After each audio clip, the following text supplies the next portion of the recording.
Tuesdays with Morrie became something that I could never have expected, never have anticipated. I still don't. People ask me to this day, oh, did you expect this? I didn't expect anything, let alone speaking here in front of you.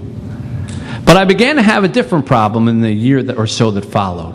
Now, all of a sudden, all the publishers who wanted nothing to do with Tuesdays with Morrie only wanted me to write Wednesdays with Morrie, Thursdays with Morrie, Chicken Soup and Morrie, Venus, Mars, Morrie, Or my favorite, things I just remembered Morrie told me, but I forgot to put in the first book. And I didn't want to do that, and I kept refusing to do that because I didn't write Tuesdays with Morrie to serialize it or sequelize it. I said everything there was to say about what happened there in that book. That was the whole story, and I don't think you should change your design on something halfway through just because all of a sudden you can make money from it. I don't think my old professor would have been very proud of me if I did that, and I wasn't going to do that to his memory or the memory of that time. So there will never be any Tuesdays with Morrie 2 or any of that stuff, and that took a while for the publishers to accept. And finally they said, well, what do you want to do? And I said, well, I want to wait until another book, means something to me the way that one did. And they said, yeah. How long is that going to take? I said, I don't know, maybe 6 months, a year. It took 6 years. 6 years between Tuesdays with Morrie and the next book that I would write, which is kind of like suicide in most circles in publishing because you're supposed to jump right on your, moment, but I didn't feel I had anything worthwhile to say. And then a day came along, another accidental day. I was flying from Detroit to somewhere. Guy got on a plane, sat next to me as we're flying. He started talking about Tuesdays with Morrie. He says, well, where do you think Morrie is now? And I said, what do you mean? He said, where do you think? Is he up? Is he around? Does he see what you're doing? Is he aware of everything that's going on? And long after this guy had left, that question had stayed in my mind. And I started to think, well, what do I think about, what happens after you die and the afterlife and heaven and all the rest of it? And as I racked my brain, the only story that I had ever really heard, I realized, came from a relative of mine who was basically the anti-Morrie. He was my grandmother's brother, my Uncle Eddie.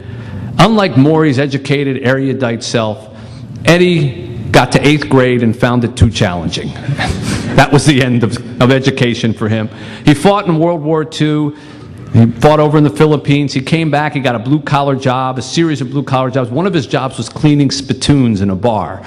So you can kind of tell where he went from there.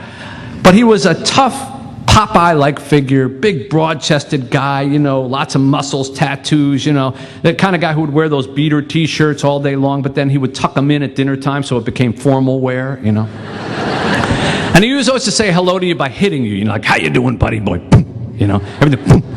You always had a little welt whenever he came and said, but I loved him. He was the first tough guy I ever met, and he was my family. He was one of those relatives that we used to jump on his bicep, and he used to lift you up and down like that, And he used to tell me a story, which I realized was the only thing I ever knew of firsthand, heaven. He told me a story about a night that he had been rushed to open heart surgery, and it was very touch and go, and in the middle of the operation, he remembered lifting out of his body and floating above the operating table and looking down on his body and the doctors. And then he said he looked at the edge of the bed and he saw all his dead relatives waiting for him at the edge of the bed. Now, of course, being a kid, I would always say, oh, wow, Uncle Ed, what'd you do? What'd you do? And he would say, do? I told him, get the hell out of here. I'm not ready for any of you yet. And apparently, he scared them right back to heaven, and he went back into his body, and he stayed there for another 10 or 12 years. And I realized that was all I ever had conceived of heaven, was that there were these people who waited for you. And I began to think, well, it's kind of an interesting story.